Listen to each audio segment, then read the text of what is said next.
Hello students, welcome to my channel law and GK academy. Students, आज हम लोग UPAPO के प्रीवियस ईयर के क्वेश्चन को सॉल्व करेंगे।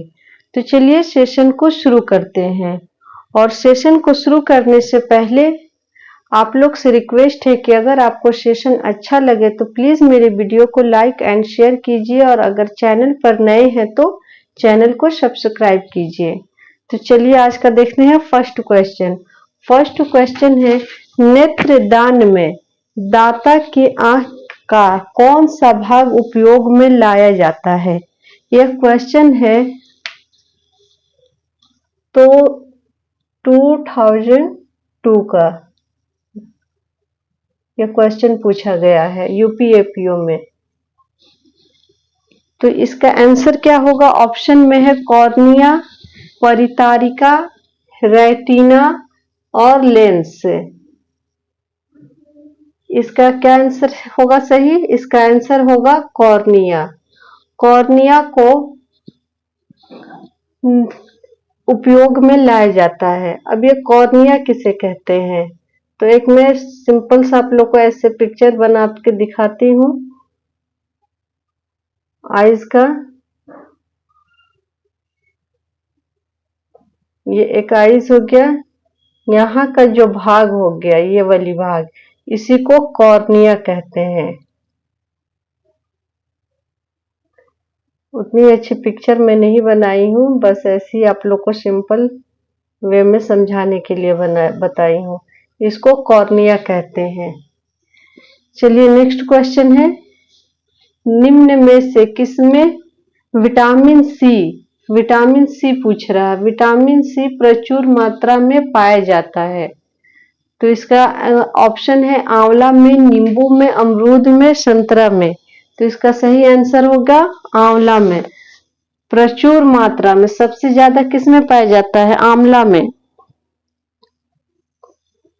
नेक्स्ट क्वेश्चन है, भाप द्वारा हाथ में जलन गंभीर होती है अपेक्षाकृत जल द्वारा, क्योंकि ऑप्शन है भाप हल्की होती है, भाप में गुप्त ऊष्मा होती है, भाप शरीर में घुस जाती है, या फिर उपयुक्त में से कोई सही कारण नहीं है।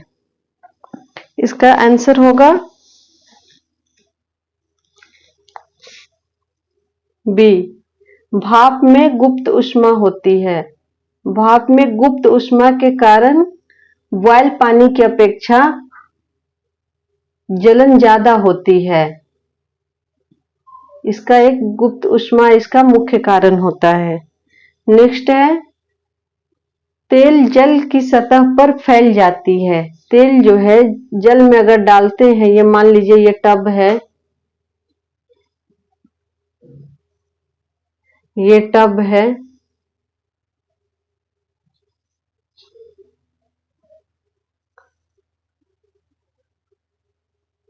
और ये पानी भरा हुआ है। अगर इसमें कुछ बूंदे ऑयल के डाल देते हैं तो क्या होता है? यह जल की सतह पर फैल जाती है, ऊपर ऊपर ऐसे तैरते रहता है। क्यों? इसका रीजन क्या है? इसका रीजन पूछ रहा है। तो ऑप्शन ए है, तेल जल की अपेक्षा अधिक घना होता है। अधिक घना होता है, उसकी डेंसिटी ज्यादा होती है। सेकंड है ऑप्शन है, तेल जल की अपेक्षा कम घना होता है, उसकी डेंसिटी कम होती है। या तेल का पृष्ठ तनाव होता है जो जल से कम होता है। ये क्या रीजन होता है?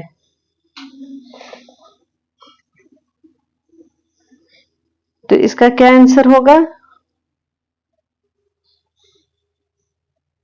तेल का पृष्ठ तनाव जो होता है जल से क्या होता है? तो इसका आंसर हो जाएगा सी, ऑप्शन नंबर 3 सी। तेल का पृष्ठ तनाव जो होता है जल से अधिक होता है, इसी कारण वह ऊपर ऊपर तैरने लगता है, नीचे जाकर बैठता नहीं है। चलिए नेक्स्ट क्वेश्चन देखते हैं।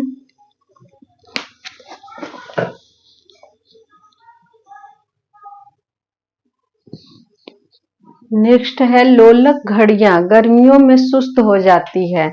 लोलक घड़ियां जो होती है वह गर्मियों में सुस्त हो जाती है, क्यों? कारण पूछ रहा है। गर्मियों में दिन लंबे होते हैं, या फिर कुंडलियों में घर्षण अधिक होता है, या लोलक की लंबाई गर्मियों में बढ़ जाती है, या फिर गर्मी में लोलक का भार बढ़ जाता है। तो इसका क्या कारण है? लोलक घड़ियों गर्मियों में क्यों सुस्त हो जाती है? तो इसका सही आंसर है option number C. Option number C, लोलक की लंबाई गर्मियों में बढ़ जाती है। लोलक की जो लंबाई है वो गर्मियों में बढ़ जाती है, इसलिए लोलक घड़ियों गर्मियों में सुस्त हो जाती है। नेक्स्ट है, मानवाधिकार दिवस कब मनाया जाता है? मानव अधिकार दिवस कब मनाया जाता है? तो यह लगभग सबको पता होगा, 10 दिसंबर को। मैंने आंसर यहाँ लिख रखा है, 10 दिसंबर। नेक्स्ट है, कैलोरी का मान बढ़ते क्रम में लिखना है। कैलोरी दिया हुआ है, बहुत सारी चीजें दिया है, उसमें किसकी कैलोरी सबसे ज्यादा है वह बढ़ते क्रम में लिखना है। फर्स्ट है दूध, सेकंड है मक्खन, शर्करा, चीनी शर्करा को कहते हैं, आइसक्रीम और अंडे। सबसे ज्यादा कैलोरी किस में होता है? तो सबसे ज्यादा होता है अंडे में। इसका आंसर हो जाएगा 5 2 5 1 2 3 4। सबसे ज्यादा हो जाता है अंडे में, यहाँ मैं लिख के भी बता दे रही हूँ, अंडे में। सेकंड है दूध, मिल्क। थर्ड है मक्खन।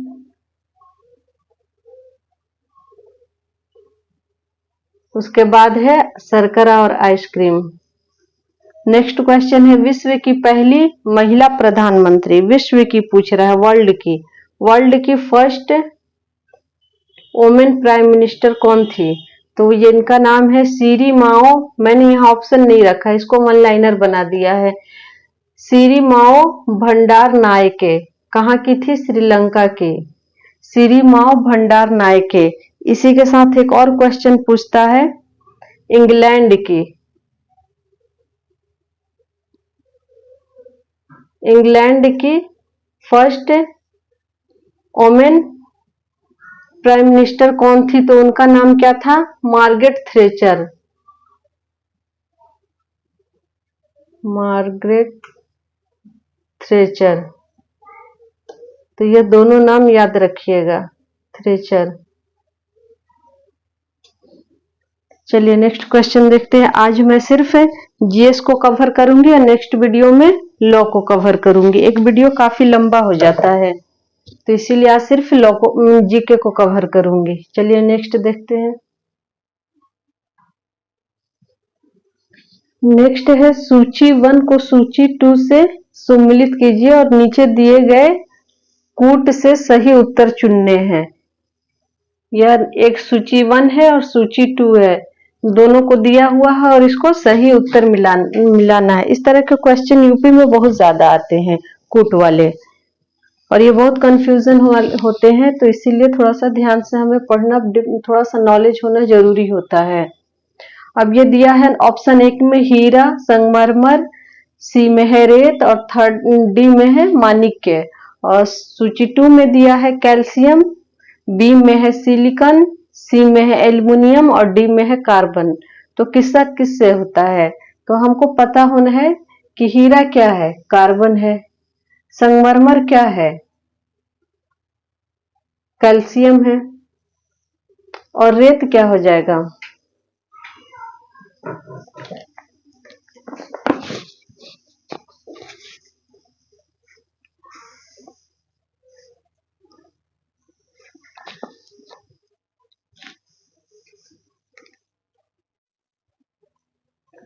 रेत क्या हो जाएगा? रेत हो जाएगा सिलिकॉन।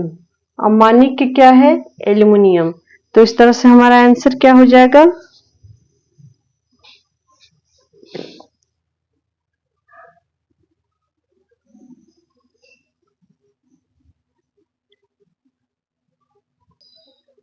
तो इस तरह से हमारा सही आंसर हो जाएगा बी। इसका कूट यहां दिया गया है, बी 1 का 4, बी का ए का डी हो गया। इस तरह से मैंने 1 2 में यहाँ पे 1 2 मुझे देना चाहिए था, ये गलती हो गया है। ये 1 है, 2 है, 3 है, 4 है। तो इस तरह से हो गया। 1 का क्या हो गया, 4 हो गया। बी का क्या हो गया, 1 हो गया। सी का क्या हो गया, 2 हो गया। और डी का क्या हो गया, 3 हो गया। 4 1 3 2 1। नेक्स्ट क्वेश्चन भी इसी तरह का है, 2 दिया हुआ है और इसको बनाना है।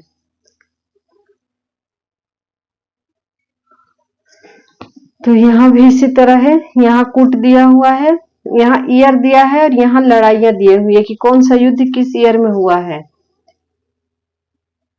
1192 1192 में कौन सी लड़ाई हुई थी, पानीपत की लड़ाई हुई थी, तराइन का युद्ध हुआ था, अकबर की मृत्यु या औरंगजेब की मृत्यु। तो जाहिर सी बात है 1192 में 1192 में तराइन की युद्ध हुआ था। नेक्स्ट है 1707 में क्या हुआ था, पानीपत की लड़ाई हुई थी। कौन सा ऑप्शन सही है इसमें से,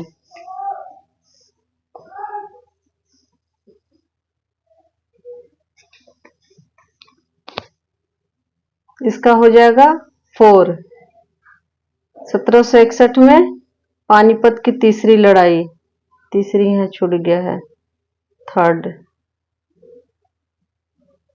1605 में अकबर की मृत्यु। तो इस तरह से ए का क्या हो गया, 2। तो ए में 2 कहाँ है, ये 2 ऑप्शन है। तो अब देखते हैं, सेकंड देखते हैं। सबसे आसान इजी होता है कि अगर इसमें से आपको 1 या 2 ऑप्शन आते हैं ना, तो इसको आप आसानी से सॉल्व कर लीजिएगा। यहाँ देखते हैं 1 का 2, ये 1 का 2 में 2 है। तो अब हम सेकंड देखेंगे, बी का 4। बी का 4 किस में है, इसमें है। तो ये ज्यादातर चांसेस है। अच्छा, बी का 4 इसमें भी दिया गया है, बस 2 में अंतर है। अब एक है सी का 1, सी का 1 दोनों में दिया गया है। नेक्स्ट है डी, डी का 3, डी का 3 किस में है, बी में नहीं दिया है। नहीं, दोनों में दे दिया है क्या, 2 4 1 3, 2 4 1 3 होना चाहिए ना, 2 4 1 3। अच्छा, दोनों में ही आयोग की गलती से दे दिया गया है 2 4 1 3, और नीचे भी दे दिया गया है वही 2 4 1 3। अच्छा, ये आयोग का दोनों में एक सेम ही ऑप्शन दे दिया गया है, तो हम तो एक ही आंसर मानेंगे, इसको मानेंगे, जबकि डी में भी ऑप्शन में यही दे दिया गया है। तो इस तरह से आपको ईयर याद होना चाहिए। चलिए नेक्स्ट क्वेश्चन देखते हैं। नेक्स्ट क्वेश्चन है, चाणक्य का अन्य नाम क्या था, चाणक्य का अन्य नाम क्या था। तो इनका नाम मैंने ऑप्शन में नहीं रखा है, इसी तरह 1 लाइनर बना दिया है, विष्णुदत्त और कौटिल्य चाणक्य का नाम था। और चाणक्य ने जो बुक लिखी उसका नाम क्या था, अर्थशास्त्र। चाणक्य अर्थशास्त्र के लेखक हमेशा पूछता है, अर्थशास्त्र, अर्थशास्त्र का लेखक चाणक्य। और अर्थशास्त्र किससे संबंधित है, राजनीति से। नाम है अर्थशास्त्र लेकिन संबंधित है राजनीति से। और इसमें किस राजवंश के बारे में बताया गया है इस बुक में, तो यह बताया गया है, यहाँ लिखती हूँ, मौर्यों के बारे में, मौर्य समाज के बारे में अर्थशास्त्र में बताया गया है। मौर्य कालीन समाज कैसा था। तो इस तरह से चाणक्य से इतने नाम, इतने सारे पॉइंट आपको समझ में आ गई। अब नेक्स्ट है, लंदन में इंडियन होम रूल सोसाइटी की स्थापना किसने, सोसाइटी का प्रारंभ किसने किया था। तो इसका ऑप्शन है एनी बेसेंट, बी है बाल गंगाधर तिलक, सी है श्यामजी कृष्ण वर्मा और डी है एम के गांधी। तो इसका सही आंसर सबको पता है, लंदन में श्यामजी कृष्ण वर्मा। एनी बेसेंट कहाँ करी थी? मद्रास। और बाल गंगाधर तिलक पुणे।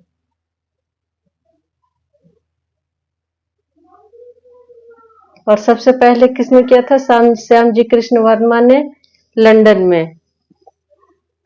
नेक्स्ट क्वेश्चन है, मैं बोली ना, बताई ना कि यहाँ पर यूपी में कूट वाले क्वेश्चन बहुत ज्यादा आते हैं, इस तरह से मिलाने वाले, इसलिए आपको थोड़ा सा डीप में पढ़ना बहुत जरूरी है। क्वेश्चन है, गवर्नर जनरल का सही कार्यकाल बताना है। सबसे पहले किसका है, उसके बाद किसका है, उसके बाद किसका है?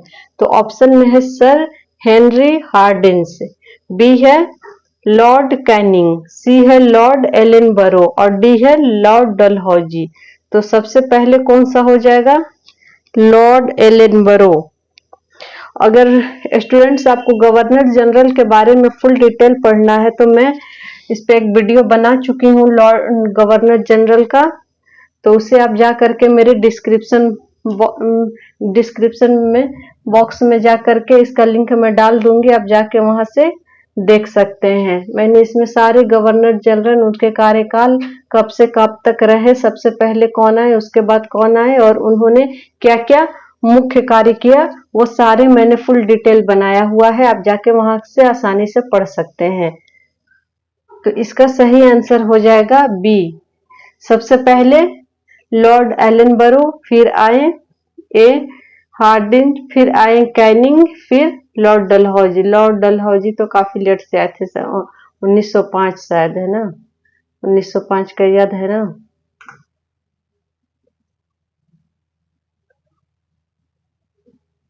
मे बी डलहौजी, ये डलहौजी का। चलिए नेक्स्ट देखते हैं। नेक्स्ट क्वेश्चन है, 1932 में स्थापित अखिल भारतीय अछूत विरोधी लीग, अछूत विरोधी लीग के प्रथम प्रेसिडेंट कौन थे? प्रथम प्रेसिडेंट अछूत विरोधी लीग के। ऑप्शन है बी आर अम्बेडकर, बी में है अमृतलाल ठक्कर, सी है जीडी बिड़ला और डी है एम के गांधी। तो इसका सही आंसर हो जाएगा जीडी बिड़ला। अछूत विरोधी लीग याद रखिएगा, अछूत विरोधी लीग, और इसके ईयर कौन सा है? 1932। नेक्स्ट है क्वेश्चन है, 1885 में भारतीय राष्ट्रीय कांग्रेस के अध्यक्ष कौन थे? जॉर्ज यूले, दादा भाई नौरोजी, डब्ल्यू सी बनर्जी या डब्ल्यू वेडरबर्न, कौन से थे? सबसे पहले 1885 में कौन बने थे भारतीय राष्ट्रीय कांग्रेस के अध्यक्ष? इसकी अध्यक्षता किसने की थी? डब्ल्यू सी बनर्जी ने, डब्ल्यू सी बनर्जी ने। नेक्स्ट क्वेश्चन है, 1946 में आजाद हिंद फौज के दिल्ली लाल किले के मुकदमे में, आजाद हिंद फौज के दिल्ली लाल किले के मुकदमे में वकीलों का समूह का नेतृत्व किसने किया था? ऑप्शन है सर तेज बहादुर स्प्रू, डॉक्टर कैलाश नाथ काटजू, सी है भोला भाई देसाई या पंडित जवाहरलाल नेहरू। तो इसका सही आंसर हो जाएगा भोला भाई देसाई। 1946 में जो आजाद हिंद फौज के लाल किले मुकदमे में नेतृत्व किसने किया था? भोला भाई देसाई में। नेक्स्ट क्वेश्चन देखते हैं। नेक्स्ट क्वेश्चन है, 1937 में आम चुनाव जो हुआ था उसमें किस प्रांत में भारतीय राष्ट्रीय कांग्रेस को पूर्ण बहुमत नहीं प्राप्त हुआ था? पूर्ण बहुमत नहीं प्राप्त हुआ था। ऑप्शन है बंबई, बी है आसाम, सी है उड़ीसा या डी है बिहार। तो इसका सही आंसर हो जाएगा उड़ीसा। उड़ीसा, उड़ीसा में पूर्ण बहुमत नहीं मिला था। नेक्स्ट है, वानर सेना और मंजरी सेना किस आंदोलन से संबंधित है? ऑप्शन है असहयोग आंदोलन, बी है सविनय अवज्ञा आंदोलन, सी है खिलाफत आंदोलन या डी है भारत छोड़ो आंदोलन। तो इसका सही आंसर हो जाएगा बी, सविनय अवज्ञा आंदोलन। नेक्स्ट क्वेश्चन है, गांधी जी द्वारा असहयोग आंदोलन स्थगित करने का क्या कारण था? असहयोग आंदोलन को स्थगित करने का ऑप्शन है चौरी चौरा कांड, बी है ब्रिटिश सरकार का दमन चक्र, सी है नरम पंथियों का विरोध, या डी है जनता की उदासीनता। तो सबको पता है चौरा चौरी कांड। तो चलिए इसी के साथ आज का सेशन यहीं पे समाप्त करती हूँ। नेक्स्ट वीडियो में जल्दी लॉ और जीके का इसी तरह आप लोग के लिए लाते रहूंगी। और आपको मेरी वीडियो अच्छी लगे तो प्लीज सबसे पहले वीडियो को पूरा कंप्लीट देखा कीजिए, और वीडियो अच्छी लगी तो लाइक और शेयर कीजिए। और चैनल पर नए हैं तो एक बार फिर से आपसे रिक्वेस्ट है कि प्लीज मेरे चैनल को सब्सक्राइब कीजिए। मिलते हैं नेक्स्ट वीडियो में। Good bye. हंसते रहिए, मुस्कुराते रहिए। जय हिंद।